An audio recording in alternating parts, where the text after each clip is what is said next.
Hello, welcome to the show today. This is the College Investor Audio Show. Today, we're going to talk about something I, I didn't know that you could do, but now I do. The Do It Yourself MBA. No kidding. How to learn business on your own and save a few $1,000s along the way.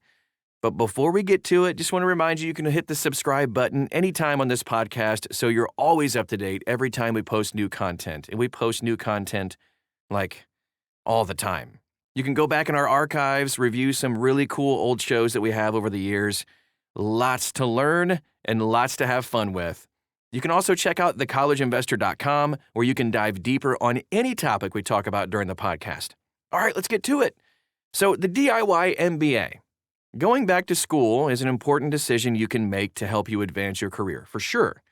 Getting an MBA is especially important if you want to climb that corporate ladder in your company and take on that lucrative management role. That being said, getting an MBA, especially at a top school, can come with an expensive price tag. Yikes.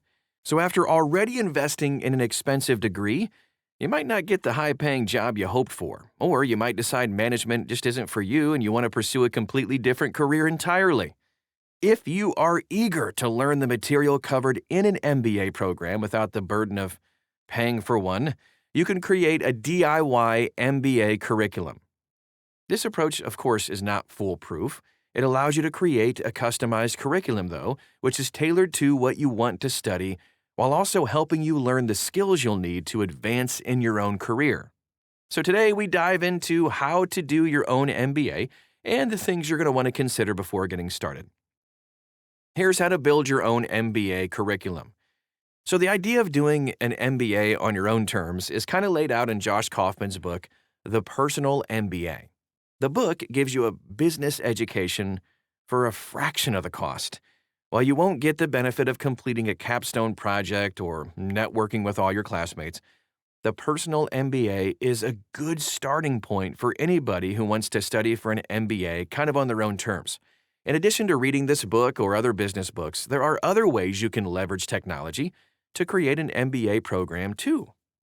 MOOC specializations, or MOOCs, stands for Massive Open Online Courses, are low-cost classes offered on platforms like Coursera and edX.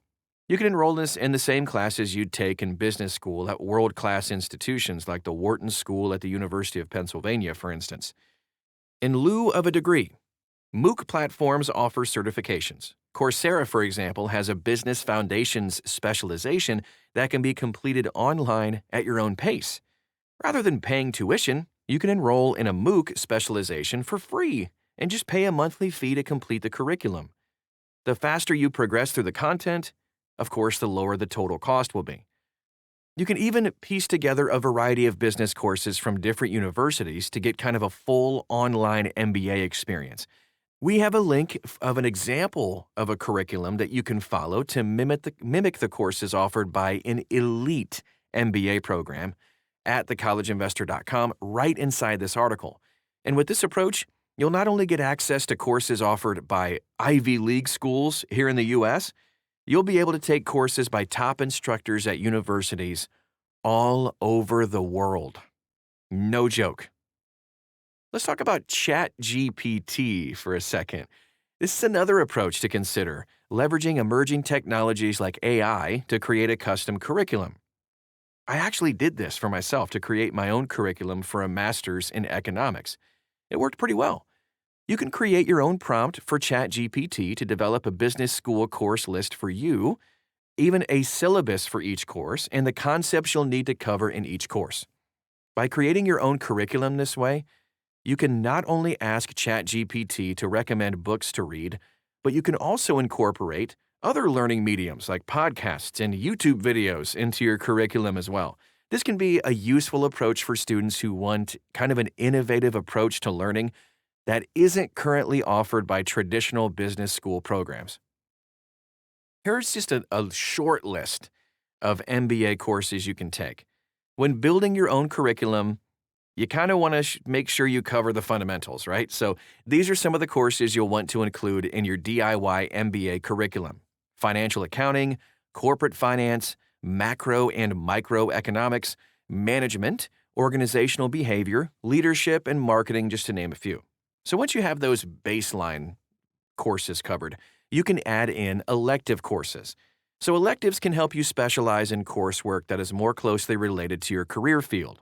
These things can include stuff like entrepreneurship, nonprofit management, social impact, and then technology and ethics, just to name a few. And then to round out your studies, you can do an optional capstone. This can be pro bono freelance work for a client to solve a particular problem. A lot of small businesses do need help, but they just can't really afford to bring on an expensive MBA graduate to do the work for them. You can put your new MBA skills to the test while solving a real-world problem for a real business in your community. So here's how to build a network without enrolling in an MBA program. I know one of the drawbacks of doing an MBA on your own is that you're really not going to be taking classes with other people. So the coursework covered in a traditional MBA program is only half the value. A lot of students enroll in top programs just because of the networking and status conferred by elite schools. In fact, around 10% of Fortune 500 CEOs come out of elite Ivy League MBA programs. So while getting into an elite MBA program won't guarantee you'll get a great job or a CEO job at a Fortune 500 company, it does help. When you study on your own, you're just not going to get access to the network of students in your MBA cohort. But that doesn't mean you can't network. Instead, look for networking events for startup founders, entrepreneurs, and business professionals right in your community. Eventbrite and Meetup are just two places to look for these things. You can also join professional associations like Toastmasters, the Rotary, and groups housed within your Chamber of Commerce. Those are all great starting points. And finally, don't limit yourself based on where you live. It's now easier than ever to join online communities. Build your digital network on LinkedIn. Schedule Zoom coffee dates, for crying out loud. A lot of professionals will be more than happy to connect with you, even if they aren't located in your neck of the woods. And some final thoughts before we wrap up today. Doing an MBA on your own can be a good alternative to a pricey MBA from a top school. You can create a custom curriculum that allows you to learn on your own terms the same stuff that everybody else is learning. If you decide it's not right for you, a DIY MBA is easy to drop out, too, and pivot into something else. That being said, though, this approach really isn't for everybody. We know that. And aside from not getting access to a robust in-person network, doing your own MBA requires a ton of discipline.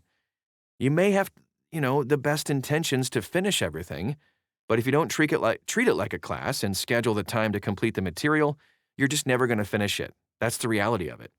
A DIY MBA is not a substitute for a real MBA, and it will not come with a diploma either, but it can be a cost-effective alternative for a disciplined student.